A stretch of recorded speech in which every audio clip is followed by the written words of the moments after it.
If your iPhone's been acting up lately, apps freezing, websites taking too long to load, storage nearly full, Misan, don't worry, it might not be your phone. It's just your cache.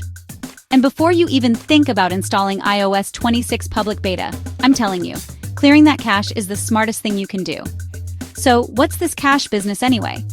Your iPhone's always working behind the scenes, saving little bits of website and app data called cache.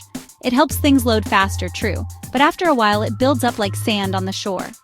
That's when your phone starts to slow down, apps act fussy, and your battery drains faster than coconut water on a hot day.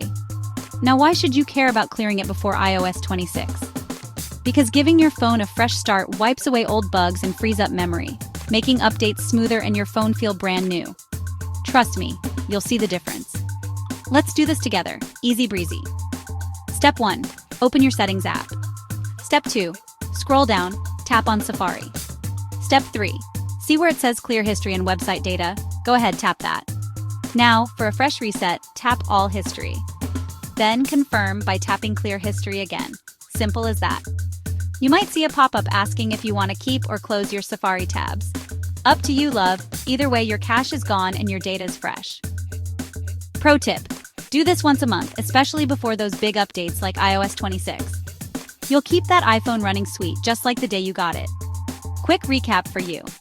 Open Settings, go to Safari, tap Clear History and Website Data. Choose your time, confirm, and refresh your phone. Done. Now wait a minute.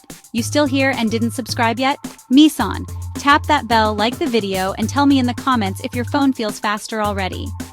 More iPhone tips and shortcuts coming every week right here on Dusty Seconds Tips and Tricks. Stay sharp and keep your tech in check. See you next time.